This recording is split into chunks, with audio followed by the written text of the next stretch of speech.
My name is Colonel Dr. Adari. Colonel Dr. Adari comes from the military background of having served in the armed forces, Kenya Armed Forces, for the past 26 years and risen to the level of full colonel. Besides that, as a doctor, I've practiced orthopedic surgery for the past 16 years, mainly in the military. At some point, I ventured into part-time practice, meaning I work in the military as well as do part-time practice in my office. And then in the last 1.5 years now, when I left the military, I'm in full private practice, and my practice is based in Nairobi, Upper Hill area.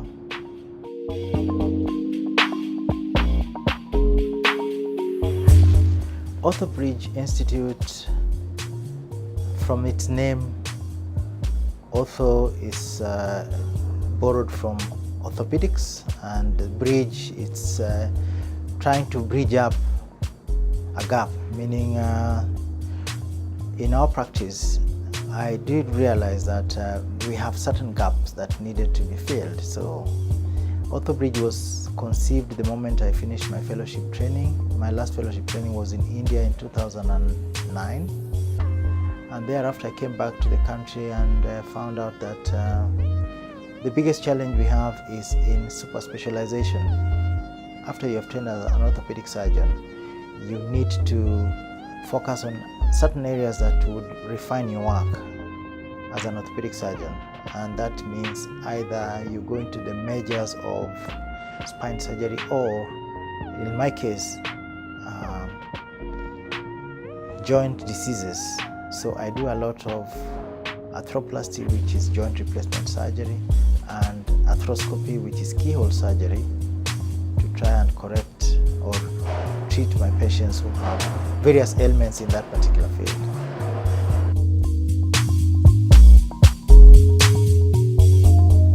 Orthobridge, I pride myself together with my staff on the reception that one gets as soon as you step into our practice, and that is the ambience. We are welcoming. We want you to feel at home as soon as you arrive in our office.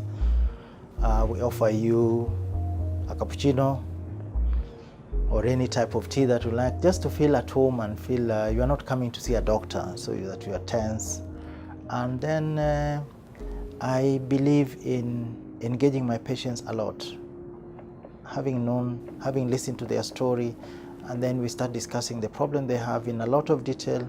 And at times, would want to imagine they know a bit of medicine more than the general public. So I engage them a lot in the descriptions of what I think their problem is, to the best that they can understand.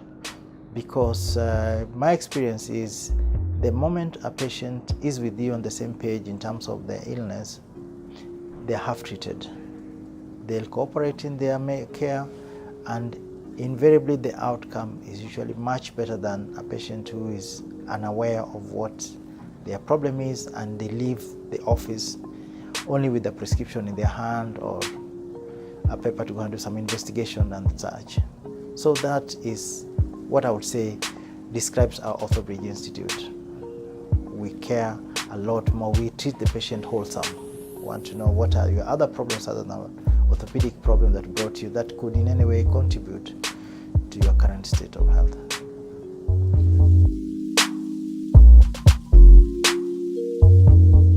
That's a long, interesting story. When I finished my med school, I was posted for my internship to the military hospital. We were the first group of interns, as they're called, to join the military. And as soon as I stepped there and started my training, there was this tall, bully, tough surgeon going by the name Kanumwadi. He was a fine orthopedic surgeon and also a general surgeon, because at the time our country would train a surgeon to do all over. You're an all-rounder surgeon before you really zero down on orthopedics. So my orthopedic training began with liking what he was doing, all the time shadowing what he was doing, and he also liked me in return and would want to show me everything that was going on.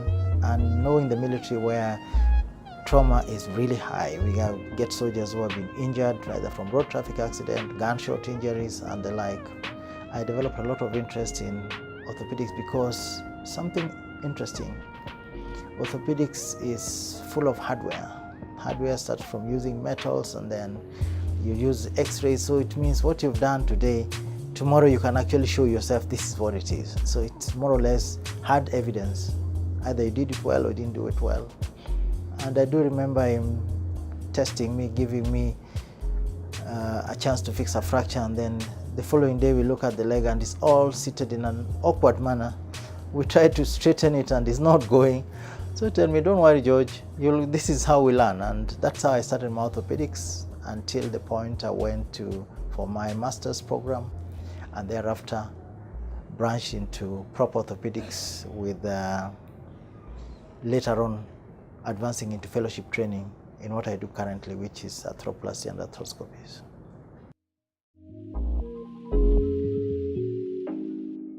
One is, since our local university didn't have a straightforward program of orthopedics, acceptance into the field of orthopedic surgeons was very difficult, because one would want to see that you have gone through the basic training of orthopedics before you branch into areas that we do today. So secondly, having been localized, or rather mainly confined to the military, the outside public didn't know exactly what we do. So when you come out into the field where you have all kinds of colleagues practicing orthopedics, the initial response is, who are you, where have you been? But I'm glad that I have overcome that challenge, and today I get along with the colleagues and we share a lot because of the various fora that we have of sharing our experiences, like our monthly meeting of Kenya Orthopedic Association members. So we share a lot of things, and that has put me where I am today.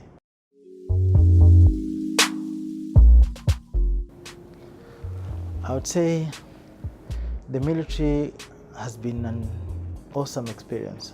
It's given me things that I never knew I would be able to do.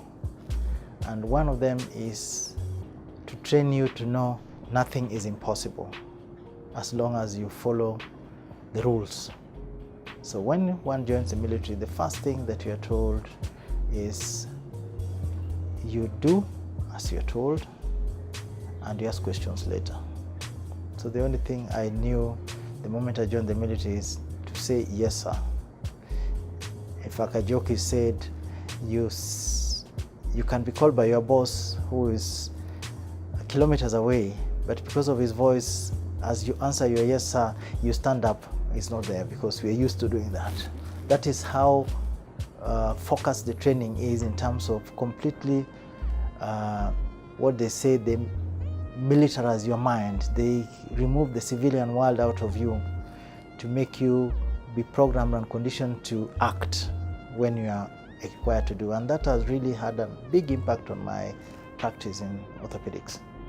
I want to get moving, I want to get what the problem is, fix it, and see this guy is going back to what he was doing before. If the soldier is able to go back to his field and act as a soldier. If he's a sportsman, he's able to go back and play again. And that's how the military has influenced my life.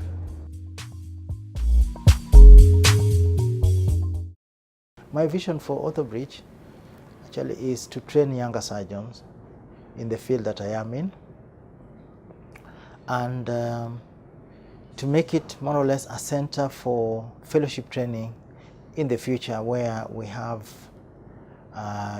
young surgeons interested particularly in arthroplasty and arthroscopies coming over to learn on the job get mentored and refine their work, because if you look all over the world, there's nothing called orthopedic surgery anymore. That is just a huge blanket in which various components of orthopedics are practiced. Like if you're a spine surgeon, you focus on your spine surgery and so forth. So that is where we are now. We at the moment I'm mainly doing the clinical consultations at Orthobridge Institute, and when I require to do any kind of surgeries, then I take my patients to the major hospitals across Nairobi and be able to care for them. And I can tell you the biggest way this Orthobridge has progressed where we are today, because we see an average of about 50 to 60 patients in 2 weeks. It's quite a volume, and it's only by word of mouth. Patients who have had a good experience with us keep sending us patients, and that's how Orthobridge has grown up to today.